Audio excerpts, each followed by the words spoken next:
आप साहब मैंने 20,000 के पिंजरे से शुरू किया और आज अल्हम्दुलिल्लाह मेरे पास 150 पेयर्स हैं और तमाम महंगी म्यूटेशन। एक ब्लूटूथ निकल आया था मेरे पास, तो उससे मैंने कोई 22 लाख रुपया इनकम की माशाल्लाह। एक पेयर से? जी, एक पेयर और से। पेयर की मालियत क्या है? अब सब जो चाहता है कि मेरी जो है इनकम डबल हो और मेरी जो इन्वेस्टमेंट है वो सेफ भी रहे, तो उसे चाहिए कि इस कारोबार में। अब सब मैंने और भी बहुत सारे काम किए, मगर जो मज़ा इसमें मुझे आया वो किसी और में नहीं था। इसमें अब आप पर मुनस्सर है कि आप 1 लाख कमाना चाहते हैं, 10 लाख कमाना चाहते हैं या 20 लाख। इस बिजनेस में हर तरह की ऑप्शन है। हर बंदा चाहता है ऐसा बिजनेस करूं, इन्वेस्ट करूं, मेरी इन्वेस्टमेंट सेफ रहे, डबल पैसा हो, जल्दी रेवेन्यू आए।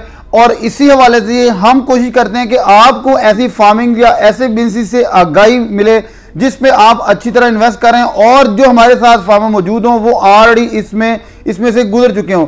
आज मेरी जो शख्सियत मेरे साथ मौजूद है, अच्छा जिम्मेदारी का सेटअप छोड़ के इस फार्मिंग की तरफ मूव हुए, जानते हैं कि इनकी सक्सेस स्टोरी क्या है, नंबर 1। और नंबर 2, फ्यूचर में आप लवबर्ड की फार्मिंग कैसे कर सकते हैं, कौन कौन सी रेयर म्यूटेशंस हैं जिन पे आप इन्वेस्ट करके डबल रेवेन्यू कमा सकते हैं। बिला तखीर, बिला तमहीद, लास्ट तक हमारे साथ रहना है और ऐसी बातें इस फार्मिंग के वाले से, बिजनेस के वाले से, फ्यूचर के वाले से ना सुनी, ना देखी और ना बम्पी होगी आपने इससे कबल जो आपको आज मिलेगी। जी अस्सलाम वालेकुम। वालेकुम सर, क्या हाल चाल है? शुक्र मालिक। सर, सबसे पहले तो बहुत शुक्रिया कि आपने हमारे चैनल को टाइम दिया। सर, सबसे पहले अपना तारुफ करवाइएगा। मेरा नाम मोहम्मद नासिर और मैं कसूर से, इससे पहले मैं टन फार्मिंग कर रहा था और फिर साथ साथ शौक़ हुआ जनाब के लवबर्ड भी ज़रा देखा जाए। सही। तो फिर कुछ इस तरह ही आपकी तरह के दोस्तों से उनकी वीडियोस देखी, तो उनसे कुछ आइडिया हुआ कि इस तरफ भी आना चाहिए लवबर्ड। सही है। सर, कितना अर्सा हो गया लवबर्ड में? और एक जैसे कि हमारे लोग देख रहे हैं, दोस्त देख रहे हैं कि फार्मिंग का, टनल फार्मिंग का एक बहुत बड़ा जिम्मेदार एक ही दफ़ा मूव हुआ और लवबर्ड पे आके अटक गया। सर, क्या माजरा है, इसमें क्या खास बात? सर, सबसे पहले तो बताइएगा कितना अरसा हो गया इस फार्मिंग में आपको? मुझे 3 साल हो गए। 3 साल? जी। सर, बड़ा अजीब सा लगता है कि जब आप किसी को कहते हैं कि यार मैं एक जिम्मेदार था और जिम्मेदार छोड़ के, टनल फार्मिंग छोड़ के लवबर्ड की तरफ आ गया।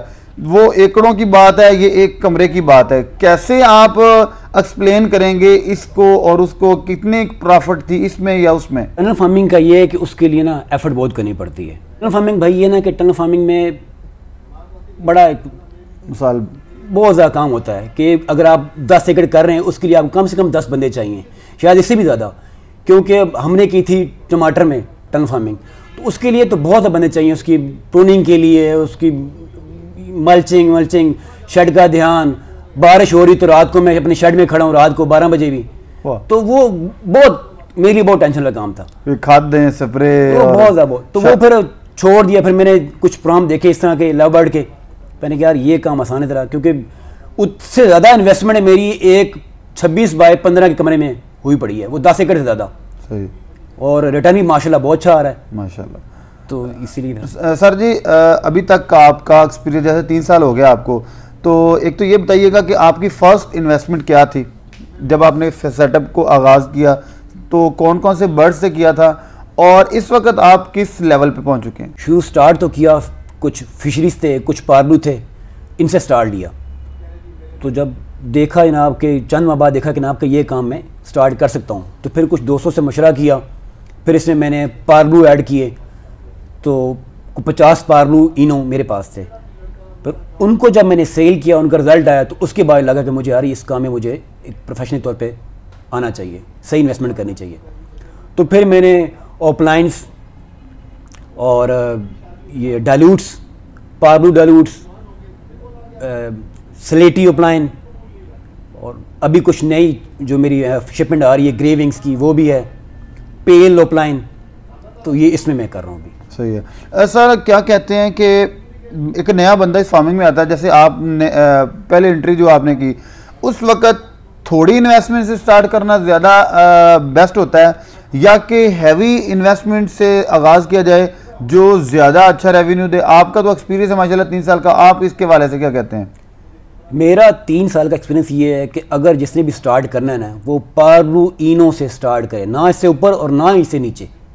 सही है। अगर फिशरीज में आएंगे तो कोई रिजल्ट नहीं है, सारा दाना आपको जेब से जाएगा। और अगर इससे ऊपर जाएंगे, अगर आपका तजुर्बा ठीक नहीं है, आप सही केयर नहीं कर सके, तो फिर आपको लॉस ज़्यादा होगा।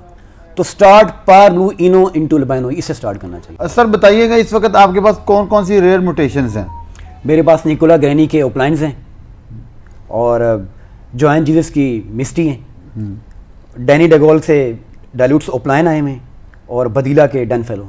सर जी अगर इनकम की बात करें तो आप अब तक अपने इस सेटअप से कितनी इनकम कमा चुके हैं, प्रॉफिट कितना कमा चुके हैं? इकराम भाई, ये मैंने जो डैनी डेगोल से मंगवाए थे डाइल्यूट्स, उसमें सिंपल ब्लू डाइल्यूट से तो चलो हम 10-12 एक पेड़ से कमा लेते हैं। 10-12 लाख जी, एक पेड़ से? जी सही है। इनमें एक ब्लू 2 निकल आया था मेरे पास, तो उससे मैंने कोई 22 लाख रुपया इनकम की माशाल्लाह, एक पेड़ से? जी, एक पेड़ और से। पेड़ की मालियत क्या है? उस पेड़ की हमारे सिंपल थी 160। 1,60,000? जी जी इसमें। और सर ये कितने अरसे से आपकी एक दफ़ा फार्मिंग करने के बाद जो ब्रीड होती है और जो इनकम होती है, ये कितना अरसा बाद स्टार्ट हो जाती है एक सेटअप लगा के? आप जब एक चिक मंगवाते हैं तो वो 8 माह का होता है, उसकी हम ब्रीड करवाते हैं। सही है। तो 8 माह के बाद उसकी जो है ठीक 3 माह बाद उसका चिक आप सेल कर सकते हैं। सही है। सर बड़ी अहम बात है मेरे दिन में कि ये एक बर्ड लव बर्ड कितना अरसा तक कंफर्टेबल ब्रीड कर सकता है, कैपेसिटी इसकी होती है? दोस्तों से सुना है मैंने ये कि एक 10-15 साल तक कर सकता है, 12 साल तक इसकी ब्रीड आप ले सकते हैं। सही है। आपके पास 3 साल से है जो वो प्रॉपर ब्रीड कर रहे हैं, अभी तक भी प्रॉपर ही कर रहे हैं? जी, वो जो इसका जो पहला सीजन होता है उसमें इतनी अच्छी ब्रीड शायद ना करे, दूसरे में तीसरे में बहुत अच्छी करता है। सर लवबर्ड की फार्मिंग में जब इंटरव्यूज़ होते हैं, लोग देखते हैं और इन्वेस्ट करना चाहते हैं, उनका एक माइंड ये भी होता है कि यार ये पता नहीं सेल कैसे होंगे, और बहुत से लोग चाहते हैं ये भी ख्याल करते हैं कि ये सेल बड़ी मुश्किल में होता है। तो आप इसकी सेलिंग कंडीशन के हवाले से हमारे व्यूअर्स को आगाह कीजिएगा कि कितना अरसा लगता है अगर आपने एक बर्ड सेल करना है, कितनी देर में सेल होता है, और आपकी मार्केटिंग का जो स्ट्रेटजी वो क्या होती है? मेरा ये होता है ना कि मेरे पास 2 तरह के हैं बर्ड्स हैं, कमर्शियल भी हैं और दूसरे जो हैं जो म्यूटेशन वाला भी हैं।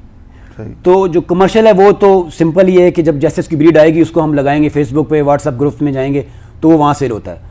दूसरी जो महंगी म्यूटेशन मेरे पास हैं वो तो मेरे पास एडवांस बुक होती हैं, मतलब मुझे 6-6 माह पहले का एडवांस मेरे अकाउंट में आ जाता है कि भाई ये 4 बर्ड्स हैं या 2 बर्ड्स हैं, ये मुझे चाहिए, तो वो पेमेंट मेरे पास पहले आ जाती है। 6 माह बाद 8 माह बाद वो बर्ड उनको मैं डिलीवर करता हूँ। सर 6-8 माह एडवांस पेमेंट आ जाती है? जी जी ऐसे ही। सर जो बंदा इस फार्मिंग में आना चाहता हो वो सबसे पहले इसके फ्यूचर के बारे में बड़ा कंट्रोवर्सी का शिकार होता है कि यार मैं करूँगा, फ्यूचर इसका कैसा होगा, ये ट्रेंड है, ये लोग छोड़ तो नहीं देंगे, मेरी इन्वेस्टमेंट ज़ाया तो नहीं हो जाएगी। इस हवाले से हमारे व्यूअर्स को आगाह कीजिएगा।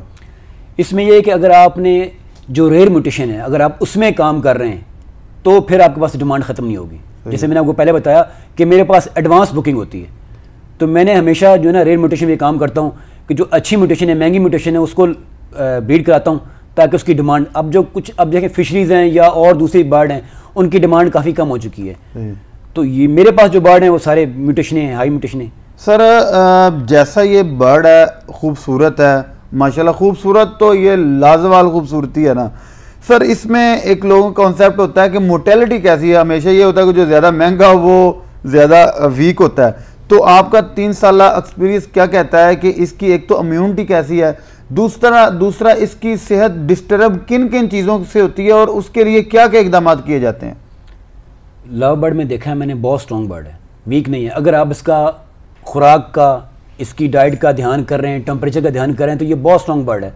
इसमें मतलब बहुत थोड़ी ही दवाइयाँ जिसके इस्तेमाल से एक ब्रीडर जो है ना अपने बर्ड को बचा सकता है। सही है। तो वो ऐसा नहीं है ना आपके बर्ड बीमार हो रहा है तो बहुत ज़्यादा हो रहा है, नहीं इसमें नहीं है सर। मेरे 3 सालों में बहुत कम बर्ड बीमार हुए हैं और जिनको मैंने बस कुछ दोस्त हैं उनसे रहनुमाई से मैंने इनको ठीक। सर डिस्टर्ब करने वाली कौन सी चीज़ें हैं जो जिन पे आपको बिल्कुल भी कंप्रोमाइज़ नहीं करना चाहिए, क्योंकि आप इतनी इन्वेस्टमेंट कर रहे हैं, ज़ाहिर सी बात है इन्वायरमेंट भी आपने उसको उसी लिहाज से देखना है। तो हमारे व्यूअर्स को बताइएगा कि इनको डिस्टर्ब करने वाली गर्मी है या सर्दी है या उनकी सफाई का ख्याल ना करना उनको डिस्टर्ब करता है सेहत के हवाले से, इस हवाले से आगाह कर दें। ज़्यादा बर्ड जो ना अगर फूड में अगर आप इसकी ख़राबी आ रही है, जैसे सॉफ्ट फूड है, सॉफ्ट फूड अगर आपके पास एसी चल रहा है तो आपको 3 से 4 घंटे के बाद निकाल देना चाहिए। अगर आपका कूलर वाला सिस्टम है और गर्मियाँ बहुत ज़्यादा हो रही हैं, जैसे आजकल के दिन है, हफ्स के दिन है, इन दोनों में तो आपको 1 घंटा सॉफ्ट फूड कूलर वाले कमरे से निकाल देनी चाहिए। सही है, क्योंकि जितना ज़्यादा टाइम होता रहेगा उसमें बैक्टीरिया पैदा हो जाएगा और उससे जनाब आपका बर्ड जो है वो बीमार हो जाएगा, सोखड़ा में आ जाएगा या कुछ और बीमारी जिसको लग जाती है, बुखार हो जाएगा। सही है। सर जी, अब हमारे व्यूअर्स को ये बताइएगा कि फार्मिंग में जैसे हर एक फार्मिंग का एक मौसम होता है, एक वक्त होता है, इस फार्मिंग में बेस्ट वक्त कौन सा है, किस वक्त में परचेजिंग करनी चाहिए और ब्रीड कब करवानी चाहिए, फोस्टिंग कब करवानी चाहिए, इस हवाले से आगाह कर दें। ब्रीड से ये है कि ब्रीड तो आपने लेनी है अक्टूबर से लेके, जिसके पास में जैसे आम जो है उसके पास अगर कूलर है तो वो अक्टूबर से लेके और अप्रैल तक ब्रीड ले सकता है। तो जिसने एसी लगाया हुआ है वो ज़रा जब मर्जी करा सकता है, आगे भी जा सकते हैं आप। आपने ह्यूमिडिटी कंट्रोल की हुई है, टेम्परेचर कंट्रोल किया हुआ है, तो आप जब मर्जी आपकी उसकी ब्रीड ले सकते हैं। मगर बेस्ट ये है कि आप अक्टूबर से अप्रैल मई यहाँ तक जाएं। इसके बाद सर एक क्लच में एक पेयर जो अच्छे म्यूटेशंस हैं, अच्छे रेयर बर्ड्स हैं, वो सालाना कितने क्लच करते हैं और पर क्लच कितने हेल्दी बच्चे दे सकते हैं? मेरे पास डायल्यूट्स की जो एवरेज आई थी वो 3 चिक्स की एक हर क्लच में आई थी। किसी में 4-5 भी थे, मगर मैं ऐसे बेस्ट ये है कि 4-3-4 ये बच्चे आए थे।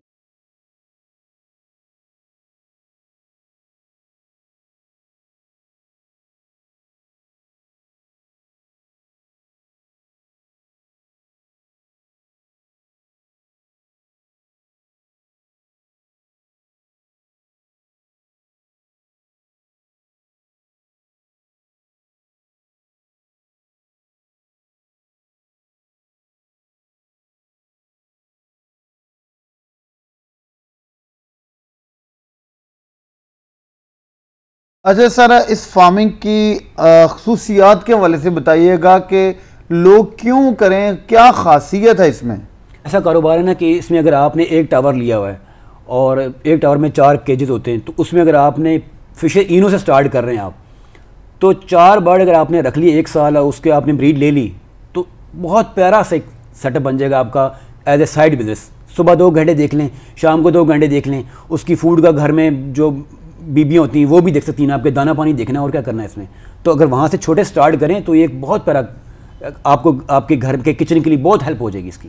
और अगर इसमें अगर आप अपने अमाउंट 5 या 6 या लाख जितने भी हैं अगर आप लगा सकते हैं, इतने लगा दें, तो उससे वो आप पहले क्लच में आपका जो जितनी इन्वेस्टमेंट आपने की है वो आप रिकवर भी कर लेंगे और आगे 3 क्लच जो है आपके फ़ायदे।